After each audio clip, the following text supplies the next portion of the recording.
الرحیم. برادر عزیزم و خواهر محترم که شیعه هستی، بیدار شوید و قدرت خداوند متعال را مشاهده کنید و ببینید که چه ذات قدرتمند است که دوباره به سراغتان آمده است به تک تک خانه هایتان و اون دیوارهای بلند آهنین 500 ساله ضد توحید را از بیخ و بن بر می کند و اون حصارهای بلند و اون قلعه های محکم ضد توحید را با خاک یکسان می کند و اون دژهای محکم ضد توحید را از سر را بر می دارد و جاروب می کند به مثل خانه عنکبوت. و این نور توحید لا اله الا الله محمد رسول الله، یعنی که نیست هیچ کس قابل پرستش بجز الله جل جلاله. و این نور توحید را از سقف خانه، از درز دیوار، از پنجره خانه میتابد و در را باز میکند و قلب دل بنده‌اش را روشن و چراغان میکند و تمام اون باورهای دروغین شرک و خرافات و بدعت و امام پرستی و قبر پرستی را از بنده‌اش را دور میکند و بنده‌اش را با نور توحید یکتا پرستی مزین میکند و بنده‌اش را از اون قفس تنگ و تاریک و پر جهل و خرافات آزاد میکند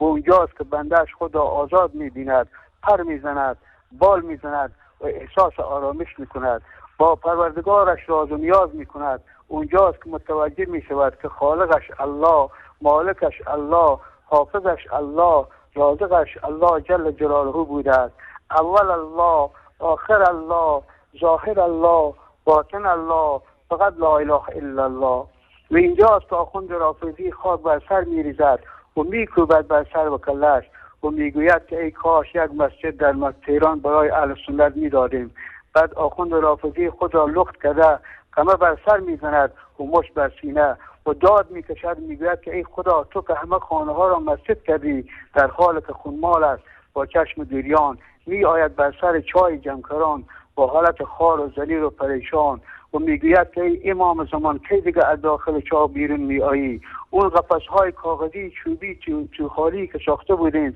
خدای محمد به کمک بندگانش آمد و شکستند اون قفس های شرک و خرافات و بدعت و قبر پرستی و امام پرستی، پریدند و رفتند به طرف پروردگارشان. و السلام، قضاوت با شما. سپاسگزار از شما بیننده عزیز. واقعا درد دل زیبایی بود یا سخنان زیبایی بود که شما بیان فرمودید. دعوتی بود خدمت تمامی مردم عزیز ایران، فارسی زبانهای عزیز، حتی خارج از ایران، کسانی که سخنان شما رو میشنوند که بر بگردند و به خود بیان و راه توحید و سنت رو در پیش بگیرند که راه انبیا و راه رسول الله صلی الله علیه و آله و سلم